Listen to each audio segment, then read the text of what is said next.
The doctor said the words while I was lying there in the dark, and my fiancé smiled. That was the moment my heart broke, not when he told me I'd probably never see again, but when I realized the woman I loved was happy about it. Let me ask you something. If the person you planned to marry smiled when they thought your life was ruined, what would you do? My name is Chitty, and a little while ago I was that guy. The one with the big car, the penthouse, the company, the tailored suits, all of it. People called me self-made billionaire visionary, all those words that look good in magazines. But none of them meant anything when that car ran the red light at Palomo Roundabout and turned my world into twisted metal and silence. I remember impact, the airbag, slamming into my face, that chemical smell, my ears ringing like someone stuffed a church bell inside my skull. And then nothing. Just this heavy, suffocating darkness that wouldn't move, no matter how hard I tried to open my eyes. When I woke up in the private hospital room, everything sounded wrong. The beeping machines, the soft shoes on polished floors, the hushed voices. And the worst part was, I could hear everyone, but I couldn't see a thing. No shapes, no blurry outlines, just pure black. The neurologist doctor, Okafor, stood by my bed and said it as gently as he could, like softness could make a bullet hurt less. Mr. Adebo, I'm afraid the diagnosis is permanent blindness. That word permanent slid into my chest and sat there like ice. My throat closed up, my hands clenched the sheets, and for a second I thought I might actually scream. But what came out instead was this shaky little breath, the kind that sounds like you're trying not to cry and failing. And my fiancée Amara squeezed my arm and whispered, "I'm so sorry," in this soft, trembling voice. She sounded perfect. Too perfect. What she didn't know was that a few hours earlier, before visiting hours, that same doctor had done a private exam. He'd pulled the curtain, shone a light into my eyes, had me follow his hand across the room, asked me to read letters off a chart. The first time I tracked his finger, his eyebrows shot up. When I read out the fourth line of letters, he smiled. "This is extraordinary, Mr. Adebo," he said. "Your optic nerves have recovered completely. It's rare, but not unheard of. The swelling has gone down faster than expected. Your vision is back." That should have been the moment where I burst into tears of joy, right hugging the doctor, thanking God, calling my family. Instead, I felt this weird pressure in my chest, like something unseen had just stepped into the room. Before I even knew I was going to say it, I grabbed his sleeve and said, "Don't tell anyone. Not yet." He blinked. "I'm sorry." "Please," I said, and I could hear the desperation in my own voice. "Just give me 48 hours. Keep the blindness diagnosis for now. I need time to think." He hesitated, clearly fighting with himself, then finally nodded. 48 hours, he said. After that, I cannot continue the deception. 48 hours is enough, I answered. I didn't fully understand why I said it, until he came back later with Amara in the room and repeated the permanent blindness story in that same careful tone. I lay there with my eyes closed like I couldn't see anything at all. But at the exact moment he said permanent, I cracked my eyelids just a tiny bit. And that's when I saw it. A flicker. A tiny, quick, almost invisible twitch at the corner of her mouth. It wasn't a nervous smile.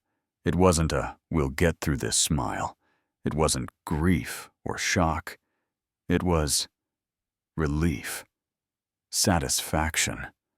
Like someone had just handed her the missing piece of a plan. Then it was gone. Her face rearranged itself into this perfect picture of concern. Big eyes, slightly trembling lips, hand gripping my arm. If I hadn't opened my eyes at that exact second, I would have never known. But I did. And you can't unsee something like that. You ever get that feeling in your gut when your brain hasn't caught up yet? But some old survival instinct is already screaming danger.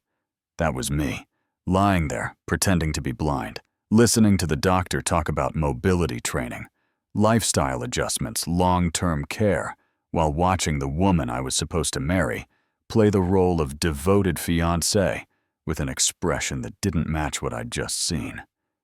When he finally left, she sat quietly by my bed for a few minutes, breathing slow, like she was adjusting to a new role.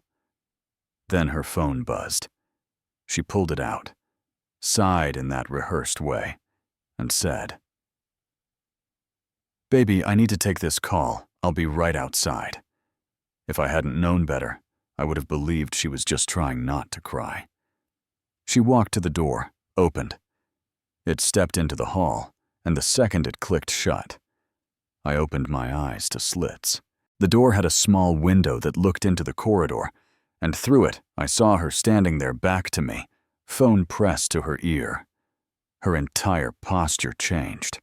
Her shoulders relaxed, her head tilted back.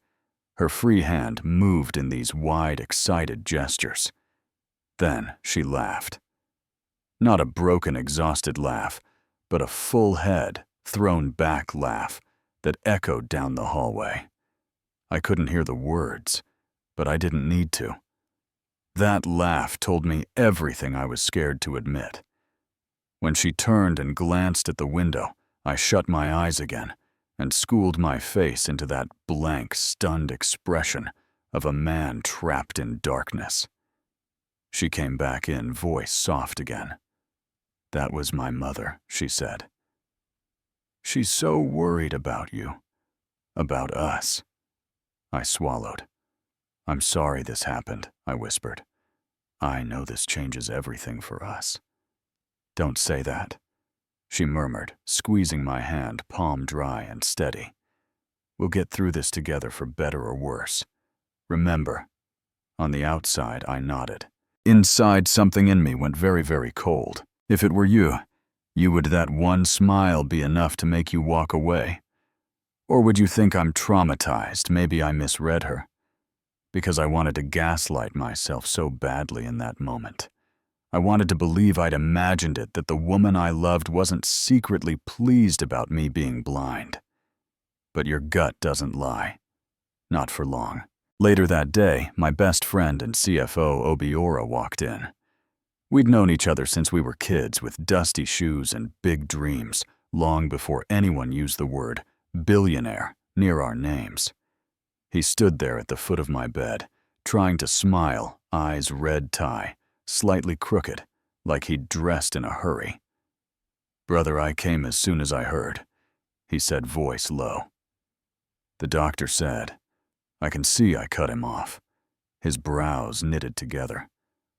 I took a breath, then opened my eyes fully for the first time in front of someone who wasn't a doctor.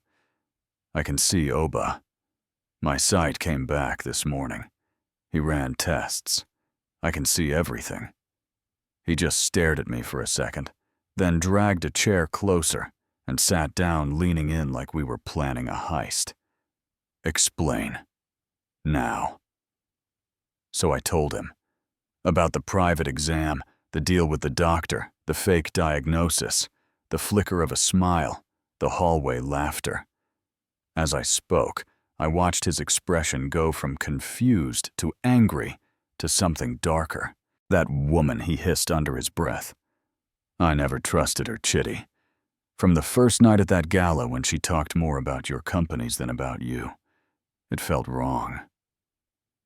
But you were happy, and I thought maybe I was just being paranoid. I was blind long before the accident," I said, voice shaking a little, just in a different way. He exhaled slowly. "So what's the plan?" That surprised me. Not, "Are you sure?" Not, "Maybe you misread her." Just, "What's the plan?" That's real friendship. I stared at the ceiling for a second, trying to get my thoughts in order. If I confront her now, she'll deny it. Cry blame, stress, and trauma. Maybe convince other people I'm imagining things. If I walk away without proof, I'll always wonder. I need to know how deep this goes, who she's talking to, what she's planning. You want to keep pretending to be blind, he said slowly. Yes, I said. Everyone already believes it. The doctor will keep the lie for 2 days. If he agrees to extend that, even a little, you and I can use the time to find out what's really going on. Obiora studied my face. You realize this means you'll have to watch whatever she does. You'll see exactly how she acts when she thinks you're helpless, and you won't be able to react, not if you want the truth.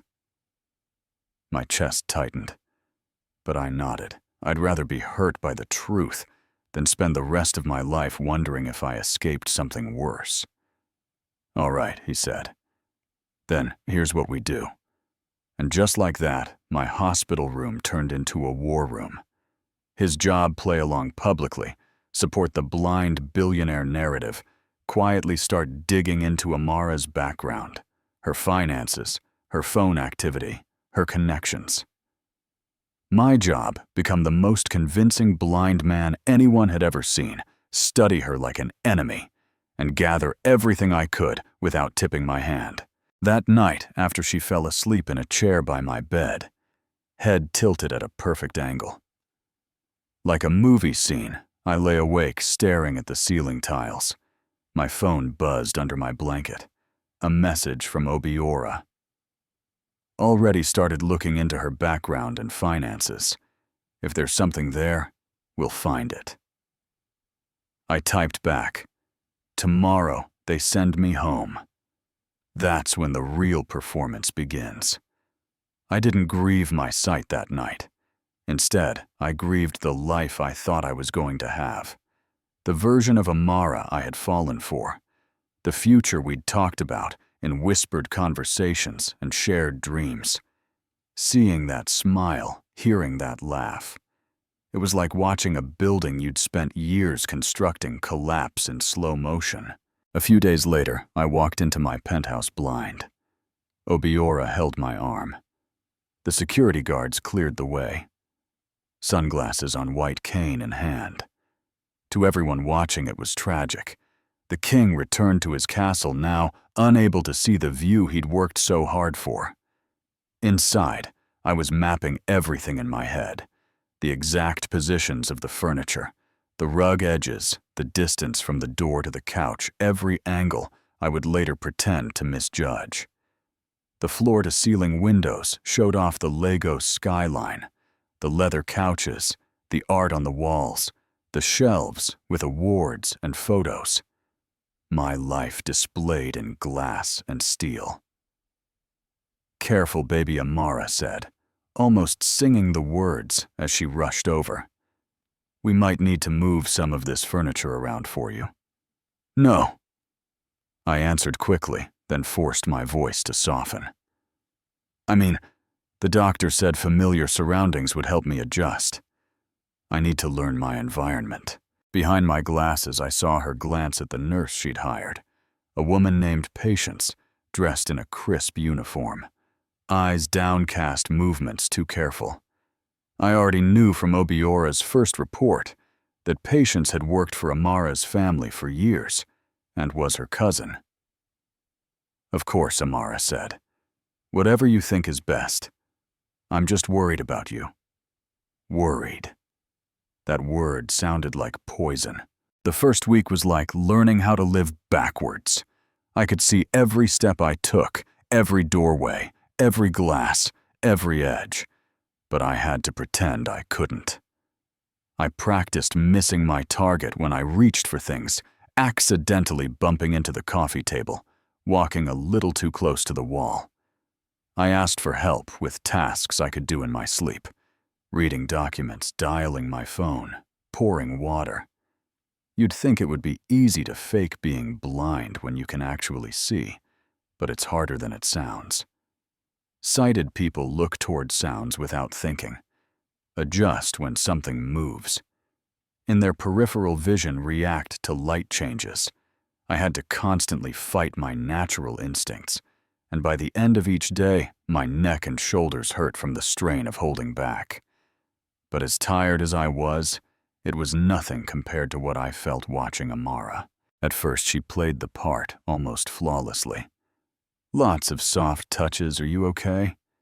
Late-night whispers about our future. But slowly, little cracks showed up. The way her voice got just a bit flatter when I knocked something over. The way she sighed before answering my repeated, "What time is it?" questions. The way she looked at my safe, my office door, my phone. One afternoon, Patience helped me into my study, sat me in the chair behind my desk, and placed a stack of Braille pages in front of me. Props Obiora had found, so that anyone passing by would think I was reading. After about 10 minutes, I leaned back, put the pages down, and said loudly, "I'm going to rest my eyes for a bit," then let my head fall back like I was drifting off. A few minutes later, I heard the door open again. I kept my breathing slow and shallow. Through the reflection in the glass cabinet, I saw Amara slip in eyes, scanning the room. She moved straight to my desk, pulled at the top drawer, found it locked, and then went for the side drawer I'd left open on purpose. She took out folder after folder, property deeds, account statements, shareholding agreements. She didn't even skim them. Just started snapping photos with her phone, methodical and fast. My fingers dug into the arms of the chair under the blanket. Every impulse screamed at me to sit up and yell, "What are you doing?" But I stayed still. She was in there for 17 minutes. I counted. When she was done, she put everything back the way she'd found it, closed the drawer, smoothed her dress, and walked out. 2 minutes later, she popped her head in again, smiling like nothing happened. "Oh, you're awake," she said. "I was just in the kitchen making you some lunch." "Are you hungry, starving?" I answered. And you know what I meant wasn't about food. That night, after she went to take a bath, Obiora came over. As soon as the bathroom door closed, he sat down and opened his tablet. So he said quietly, "You were right to follow your gut. Patience is her cousin, just like we thought." And I found something else. Amara has been in contact with Emma Wosu. My jaw clenched. Every businessman in our circle knew that name. Emma was a real estate developer who'd been trying to bully me into selling him a property for months. I refused, and he didn't take it well. "How in contact?" I asked. "Hotel records," Obiora replied. "Victoria Island. Multiple visits over the last few months, always around the time you thought she was visiting a friend or running errands. I have surveillance footage of them entering the same rooms. I didn't bring it. Figured you've seen enough." My stomach twisted. "So she was sleeping with my enemy while planning our wedding," I said slowly. "Nice. There's more," he added. "They're communicating through encrypted apps. I've got someone working on getting more detail, but we know they've both been meeting with a certain lawyer who specializes in elder law and disability." I stared at him. "Say that again." "She's asking about conservatorship," he said. "About how to get legal control over your assets if you're declared incapable of managing them." That's when the fear inside me changed shape. Up until then, I'd been thinking gold digger, liar, cheater. Suddenly, it was predator. "So the plan is get me declared incompetent, become my legal guardian. Then what?" I asked, my voice going cold. "Ship me off to some care home and slowly drain my accounts." Obiora hesitated. "We have to ask a worse question, Chitty. Once she has full legal control, what's the incentive to keep you alive?" It was like the room tilted for a second. I had always known in an abstract way that people kill for money. It hits different when you realize someone in your bed might be one of those people. You think she'd go that far? I whispered. I don't know, he said, but I think we have to behave like she might. Here's the twist you might not expect. That was the moment my story stopped being about heartbreak and started being about survival. I wasn't just fighting for my bank accounts anymore. I was fighting to stay breathing. If you found out your fiancé was talking to a lawyer about gaining legal control of your life while meeting in hotels with a man who hated you, would you still be thinking about wedding venues? Or would you start checking your food twice? From that point on, we got serious. Hidden cameras in every room except bathrooms, mics in strategic spots, professionally installed by people who didn't ask questions once they saw the warrant and the retainer our lawyers had ready. Every day became on evidence gathering. And man, the things those cameras caught. Amara and Emma opened a shared offshore account in the Cayman Islands. They talked about my companies like they were shopping lists. They rehearsed stories about my confusion and fragility. They joked about how easy it was to keep visitors away by saying I was too tired.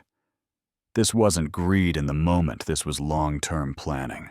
The worst part came one evening when I was sitting in the living room, listening to an audiobook with headphones that weren't actually on, while Emma cooked in the kitchen. Amara came home, put her bag down, gave me a quick kiss on the cheek like I was furniture, and joined him behind the counter. They ran water, clattered pans, said all the right things. When they passed through the living room, but the mic in the kitchen picked up what they really talked about. When this is over, we're buying that villa in Cape Verde, Emma said. No more Legos. No more pretending to care for a blind fool. Just a few more weeks, she replied. The conservatorship hearing is set. I have 3 doctors ready to testify that he can't manage his affairs. Once the court gives me control, we transfer the liquid assets, then we start selling off the properties and shares. And him? Emma asked. We can't exactly leave him wandering around forever. There was a pause, stretching out like a rope. Not poison, Amara said at last. That's too obvious. But a medication error, an overdose of his blood pressure drugs. He's blind and confused. Everyone knows that. These things happen. The doctors will back it up. I'll be the grieving wife who tried her best. I sat in my chair, knuckles white on the armrest, forcing myself not to move, not to react, not to throw the chair through the window. If you're getting chills listening to this, imagine hearing those words about yourself from the woman you were supposed to marry. I slid my phone under the blanket and texted Obiora a single line. They're planning to kill me with a fake medication accident. His reply came in seconds. Evidence is strong enough now. Lawyers ready. Police on standby. We can end this whenever you say. And now here's where you might judge me. I didn't say, do it. I said, not yet. I know how that sounds. But think about it. We had them talking, planning, joking, but I wanted their fraud locked in so tight that no lawyer could wiggle them out on a technicality. I wanted the court, the doctors, the cops to see exactly what they were. If we moved too early, she'd spin it, say I was paranoid, that the trauma of the accident messed with my mind, that we misinterpreted things. So I made a choice, probably the coldest choice I've ever made. I decided to let them keep going a little longer while we prepared the ultimate trap. In the middle of all that, she dropped another bomb. Over breakfast one morning, me picking at scrambled eggs, her scrolling her phone, she looked up and said, I've been thinking about the wedding. I don't want to wait anymore. I put the fork down slowly. I thought we agreed to postpone until I was more adjusted. You're as adjusted as you're going to get, baby, she said, reaching over to squeeze my hand. And I want to take care of you properly, as your wife. Behind the glasses, I watched her eyes, and they were pure calculation. "We'll do something small," she continued. "Just close friends and family. 2 weeks from Saturday. What do you think, 2 weeks?" I already knew from our lawyers that the conservatorship hearing had been scheduled for that same period. She was trying to lock in both wife and legal guardian at the same time, so that by the time the accident happened, no one could question her rights over my life and death. "2 weeks feels fast," I said. "We've been engaged 8 months, she snapped, then immediately softened her voice. "Unless you're having second thoughts." That's the thing about manipulators. There's always an emotional trap built into every sentence. If I said no, she'd start sniffing around my lies.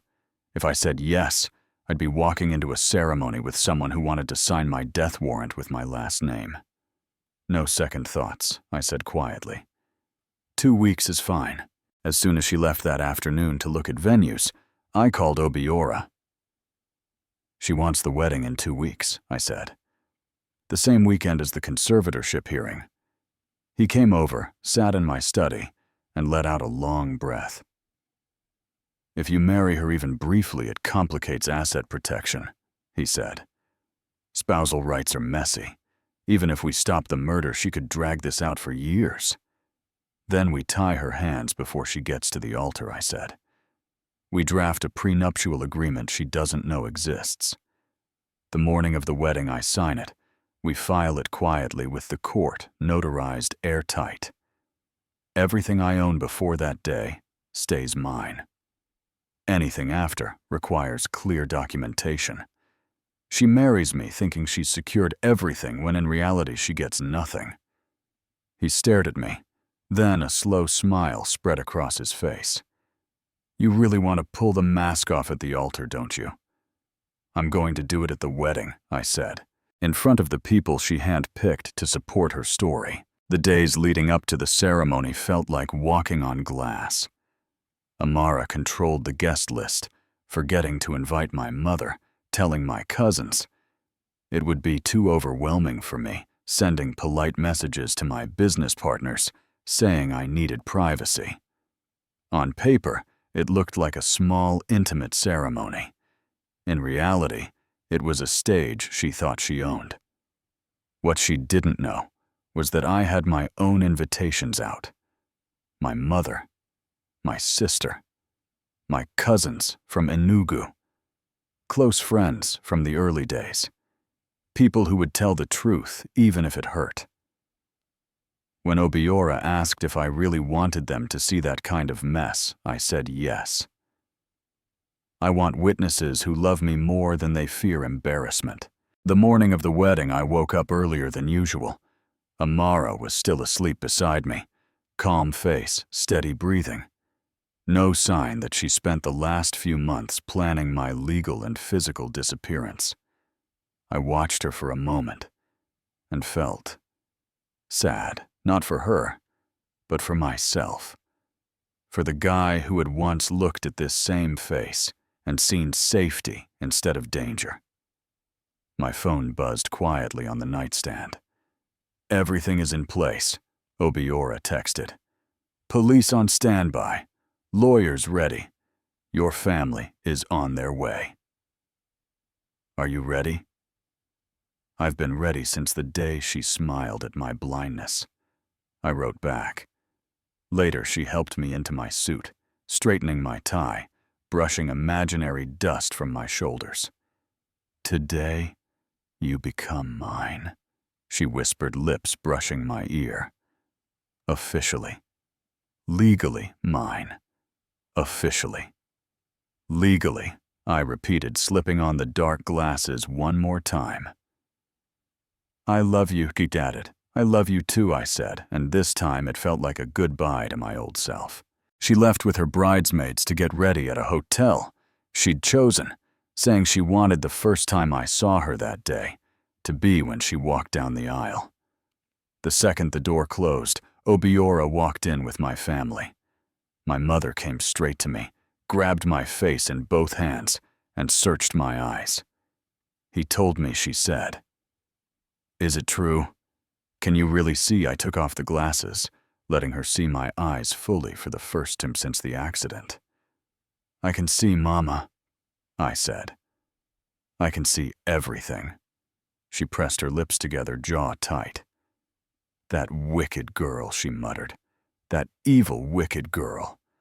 And to think I welcomed her into my house. I took her hands. I need you to be strong today, I said. I need you to act like this is a normal wedding until the right moment. Can you do that? She straightened her shoulders. I've been through worse than a lying girl, she said. Do what you need to do, my son. We are with you. We arrived at the small church in Lecky just before 3. The decorations were simple but expensive. White flowers, neat ribbons, soft music playing. Amara's 20 guests were already seated, whispering politely. I recognized the 3 doctors she'd recruited for her conservatorship case. Some of her relatives, a couple of friends who'd always looked at me more like a meal ticket than a person. Emma sat in the front row, listed in the printed program as special family friend. I walked down the aisle with Obiora guiding me, like I still couldn't see glasses on cane tapping the floor. The whispers grew louder. Then the doors opened again, and my family walked in. The shift in the room was almost physical. Amara's side stiffened, clearly not expecting extra guests. My mother walked to the front row and stood silently in front of Emma's seat until he moved. 3 o'clock. The music changed, and everyone turned to the back. The doors swung open, and there she was, framed in sunlight like the star of a movie she directed. White gown, veil, carefully chosen jewelry, bouquet of flowers that probably cost more than some people's monthly salary. She took a step down the aisle, smiled, and for just a second, her gaze caught on my mother, my sister. The unfamiliar faces from my side. Her smile faltered, then returned even brighter. Always performing. She reached the altar, handed the bouquet to her maid of honor, and took my hands. Up close, her makeup was perfect, her perfume expensive, her nails immaculate. Everything on the outside said perfect bride. Everything I knew on the inside said danger. The priest started with the usual words, talking about love, commitment, sickness, and health, richer and poorer. You ever stand in a holy place and listen to someone talk about vows while you know half the story in that room is a lie? It's a strange feeling. My heart was pounding, not with nervous excitement like a normal groom, but with this controlled fury I was holding on to with both hands. I told myself, wait, don't explode. Let it build. Let the moment land. Then we reached that line. If anyone here has any reason why these two should not be joined in holy matrimony, the priest said, speak now or forever hold your peace. Silence fell over the church. I reached up, took off my glasses, and opened my eyes wide. Actually, Father, I said quietly. But the room was so still that my voice carried easily. I do. The gasp that followed was almost comical. Amara stumbled back a step, staring at my eyes like they were weapons. Chitty, she stuttered, voice high. Your eyes, you can see. Yes, Amara, I said, taking a small step toward her. I can see. I've been able to see since the day after the accident. I saw a lot of things, actually. I saw you smile when the doctor said I was permanently blind. I saw you laughing in the hallway while I lay there thinking my life was over. I saw you sneaking into my office to take pictures of my documents. I saw you bring your lover into my house and introduce him as my caretaker. He's confused, she blurted, turning toward the priest in the crowd. The trauma, the blindness, he's not thinking straight. You all know how much I love him. You've seen how I've cared for him. My condition is perfect health and 20/20 vision, I said. And I'm thinking more clearly than I have in months. I nodded at Obiora. He pulled out his tablet, tapped a few buttons. A projector we'd hidden near the front flickered to life, casting an image onto the white wall beside the altar. "Ladies and gentlemen," I said. Turning to the guests, let me introduce you to the real Amara, not the devoted fiancée you've seen, but the woman who has spent the last 8 months planning to rob me blind and then kill me. On the wall, we played the greatest hits. Amara in my living room, glass of wine in hand, telling Emma she couldn't wait to be done with Legos, done with pretending. Her in my office, forging my signature. Hotel footage of her and Emma entering the same room. Then the audio from the kitchen. Her voice clear as day saying, "Not poison." That's too obvious, but a medication error, an overdose of his blood pressure. Medication. He's blind and confused. These things happen. The doctors will back it up. I'll be the grieving wife who tried her best. The church exploded. People shouted, gasped, covered their mouths. One of the doctors turned pale. The priest just stared, clutching his Bible like he wasn't sure if this was a sermon gone wrong or a crime scene. Amara looked between the screen and me, eyes wide, face draining of color. "You recorded us," she whispered. "Every moment you thought I couldn't see or hear you," I replied.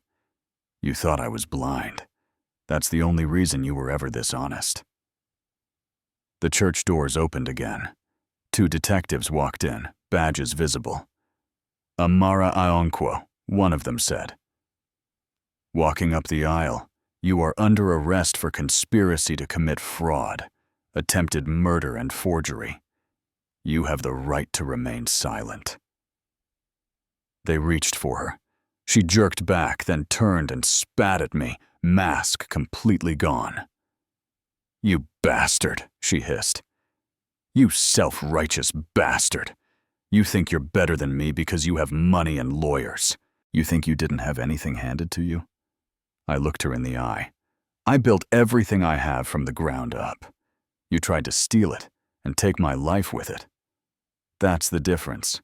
I hope you're happy," she said as they cuffed her. "I'm not," I answered honestly. "But at least I'm alive to try to be." Emma tried to slip out the side, but my cousins were ready. The detectives took him too, along with the 3 doctors who had agreed to commit perjury in court.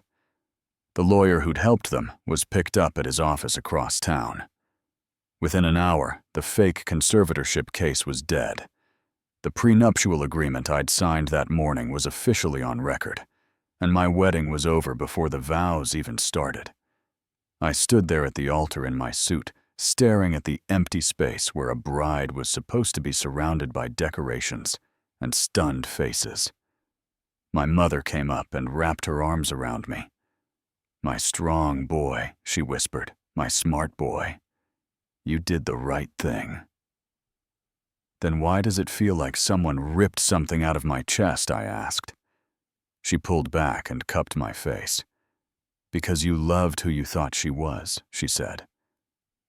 "And now you know that woman never existed. It's okay to mourn a fantasy even when you're relieved the reality is gone." In the months that followed, the legal stuff moved fast. When you walk into court with videos, audio, financial records, and police already in the loop, things are a lot simpler. The conservatorship petition was dismissed with prejudice. The judge called it an outrageous abuse of disability law. The secret prenup made it clear that even if some miracle had allowed that wedding to go through, she would have had no claim on my assets. Faced with a mountain of evidence, Amara took a plea deal. 7 years in prison for fraud, conspiracy, and attempted murder.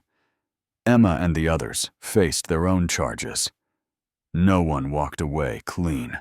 On paper, I won. I kept my money, my company, my freedom, my life. Inside, it didn't feel like winning, not at first.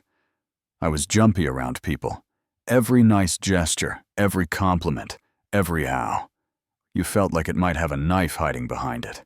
I threw myself into work because dealing with spreadsheets and contracts was easier than sitting alone with the thought that I'd almost married someone who saw my blindness as an opportunity, not a tragedy.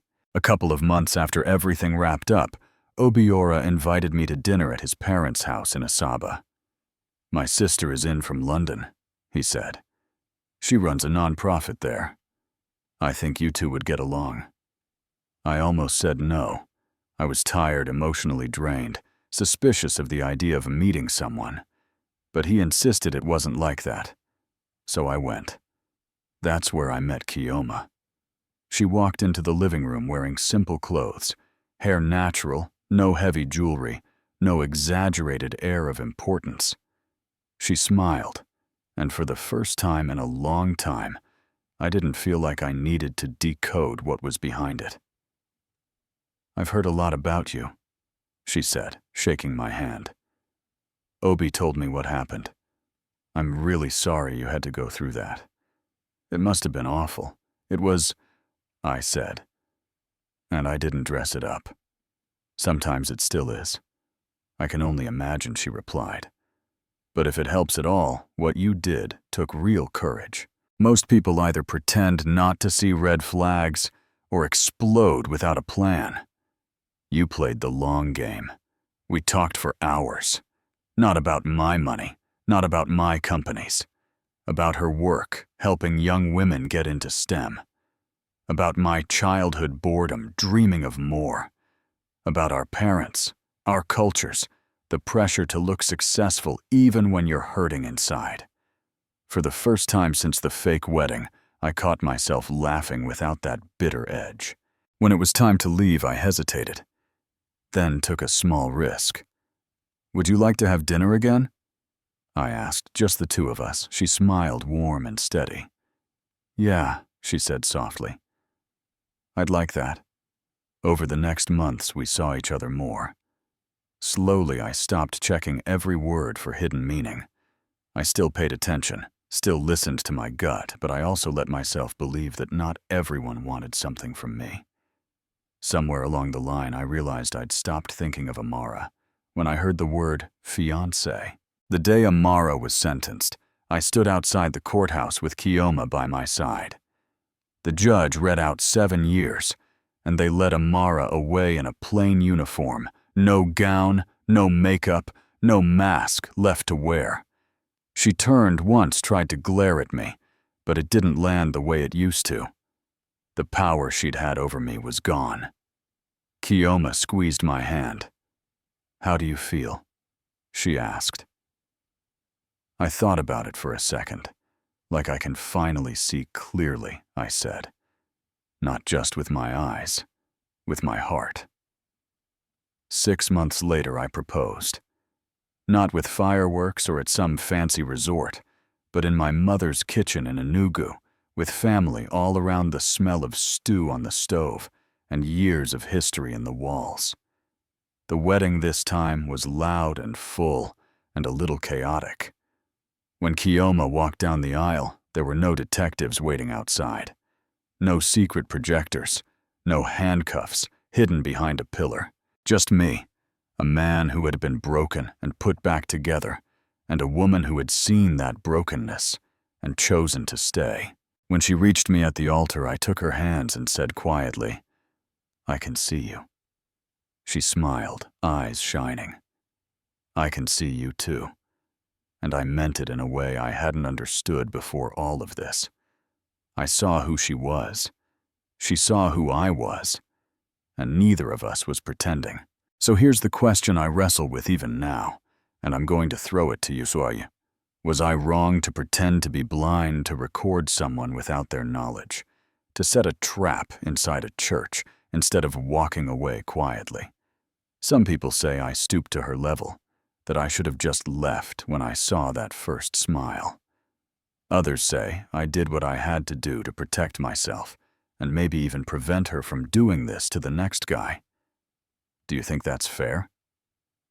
Where's the line between self-defense and manipulation? If someone is plotting to steal your freedom and your life, how far are you allowed to go to stop them? If it were you, What would you have done? Confronted her the moment you sensed something was off, or played the long game like I did, and exposed her in front of everyone? I honestly want to know. Drop your thoughts in the comments. Argue with me. Agree with me. Share your own stories of betrayal and red flags you ignored or trusted.